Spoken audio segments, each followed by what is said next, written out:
Hi all! అందరూ ఎలా ఉన్నారు? నేనైతే చాలా బాగున్నాననమాట. ప్లీజ్ నా వీడియో స్కిప్ చేయొద్దండి. ఇది ఫుల్ వరకు చూడండి. కొంచెం లెంత్ ఎక్కువుంటుందనమాట. సో, నేనైతే శ్రీశైలంకొచ్చేసాననమాట. అండ్ ఎందుకంటే భ్రవరాంబిక మల్లికార్జున స్వామికి కళ్యాణం జరుగుతుంది సంక్రాంతి రోజు. సో, నేను ఆ టెంపుల్ విజిట్ చేయడానికి వచ్చాను. అండ్ కళ్యాణం అయితే చాలా బాగా జరిగింది. ఇక్కడైతే ట్రైబల్ పీపుల్స్ తీసుకొచ్చారనమాట. అమ్మవారి కోసం వస్త్రాలు అండ్ నగలు, హారం అవన్నీ తీసుకొచ్చారు. అండ్ చాలా బాగా జరిగింది కళ్యాణం అయితే. కళ్యాణం 2 ఇయర్స్‌కి ఇయర్‌కి 2 టైమ్స్ జరుగుతుందనమాట. ఒకటి సంక్రాంతికి, నెక్స్ట్ వచ్చేసి శివరాత్రికి. అండ్ శివరాత్రికి మీరు కళ్యాణం చూడాలి అనుకుంటే గనక శివరాత్రి రోజు కళ్యాణం అయితే జరుగుతుంది స్వామివారికి. మీరు ఒకలా చూడాలి, పూజ చేపించుకోవాలి అంటే ఆన్లైన్ బుకింగ్ చేసుకోండి. అండ్ శ్రీశైలం మల్లికార్జున స్వామిని దర్శించుకోండి.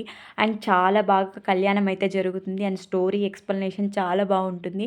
అండ్ మన ఇళ్ళలో పెళ్ళిళ్ళు ఎలా జరుగుతాయో స్వామివారికి కూడా సేమ్ అలానే జరిగాయంట. అటు 7 తరాలు, ఇటు 7 తరాలు చూసే శివుడికి భ్రవరాంబిక దేవినిచ్చి పెళ్లి చేశారంట. సో, స్టోరీ చాలా బాగుంది. మీ అందరికి చూపియాలని నేను కొన్ని క్లిప్స్ మాత్రమే యాడ్ చేశాను.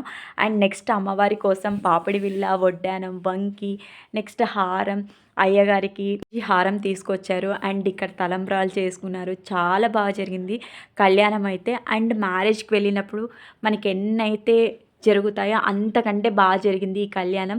సో, మీకు మంచి జరగాలి, ఈ కళ్యాణం చూసే వాళ్ళకి ప్రతి ఒక్కరికి మంచి జరగాలి అని మీరు వచ్చి కళ్యాణం చూపించుకోండి. మనం మ్యారేజ్‌కెళ్ళినప్పుడు మనకి గిఫ్ట్స్ ఎలాంటివి ఇస్తారో ఇక్కడ కూడా స్వామివారికెళ్ళినప్పుడు మాకు రిటర్న్ గిఫ్ట్స్ ఇచ్చారనమాట.